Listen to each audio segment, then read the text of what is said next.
यानंतरची एक मोठी बातमी आहे। हरलेले बाळासाहेब थोरात काँग्रेसमध्ये आता सक्रिय झालेत। कांदा प्रश्नावरती नाशिकमध्ये थोरातांनी मोर्चा काढलेला आहे। थोरातांच्या नेतृत्वामध्ये सध्या कांदा प्रश्न आता मोर्चा निघतोय।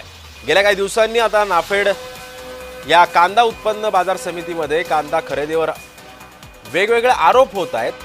मात्र शेतकऱ्यांकडून कांदा खरेदी न करता नाफेड व्यापाऱ्यांकडून कांदा खरेदी करत असल्याचं सुद्धा आरोप होत आहेत। तसेच कांदा खरेदीमध्ये भ्रष्टाचार देखील होत असल्याचा आरोप होतोय। या सर्व मुद्द्यांवरती नाफेड केंद्राबाहेर काँग्रेसच्या वतीने आता आंदोलन करण्यात येणार आहे।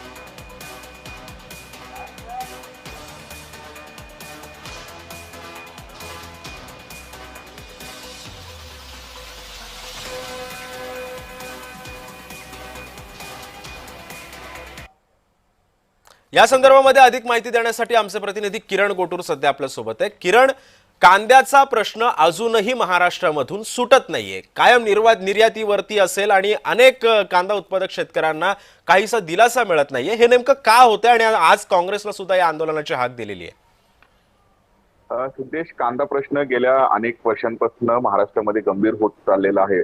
देशामध्ये जे कांद्याचं उत्पादन होतं त्याचं निम्मा कांद्याचं उत्पादन एका नाशिक जिल्ह्यामध्ये होतं। त्यामुळे नाशिक जिल्ह्यामध्ये कांद्याचा प्रश्न हा दिवसेंदिवस गंभीर होत चाललेला आहे। आता सुद्धा मागच्या काही दिवसांपासून कांद्याचे दर हे घसरलेले आहेत। कांद्याला जे अनुदान देण्याची मागणी किंवा जे हमीभाव देण्याची मागणी ही गेल्या अनेक वर्षांपासून आहे, पण ते अद्याप पूर्ण झालेली नाहीत। त्यामुळे जेव्हा कांद्याचे दर कोसळतात तेव्हा कांदा उत्पादक शेतकरी आक्रमक होतो। आज सुद्धा या सगळ्या मुद्द्यावरती काल दिल्लीमध्ये सुद्धा कांद्याच्या मुद्द्यावरती काही खासदारांनी आंदोलन केलेलं आहे।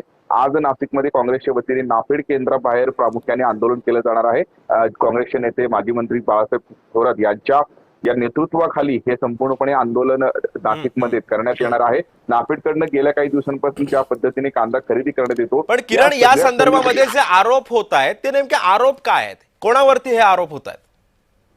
नाफेड ही एक संस्था आहे। केंद्राच्या माध्यमातून जेव्हा कांद्याचे दर घसरते नाफेडकडनं कांदा खरेदी करण्यात येतो, पण कांदा खरेदी जे करण्यात येत आहे नाफेडच्या माध्यमातून या सगळ्या खरेदीमध्ये मोठ्या प्रमाणात भ्रष्टाचार झालेला आहे। आणि त्याच पद्धतीने नाफेड हे कांदा उत्पादक शेतकऱ्यांकडनं कांदा खरेदी करत नाही, तर ते व्यापाऱ्यांकडनं कांदा खरेदी करत आहे, अशा पद्धतीचे आक्षेप आहेत। आणि याच आक्षेपावरती गेल्या काही दिवसांपासून वेगवेगळे संघटना आंदोलन करत आहेत। आज सुद्धा काँग्रेसच्या वतीने जे नाशिकमधलं नाफेड केंद्र आहे या केंद्राबाहेर आंदोलन करण्यात येणार आहे आणि काँग्रेसचे नेते माजी मंत्री बाळासाहेब थोरात यांच्या नेतृत्वाखाली हे आंदोलन होईल। त्यामुळे या आंदोलन दरम्यान काय काय नवीन मागण्या होतात आणि नाफेडकडनं काय भूमिका घेतलं जातं हे बघणं महत्त्वाचं आहे। नक्कीच किरण, तुम्ही सोबतच राहा। आणखी काही बातम्यांचे अपडेट्स तुमच्याकडून घ्यायचे आहेत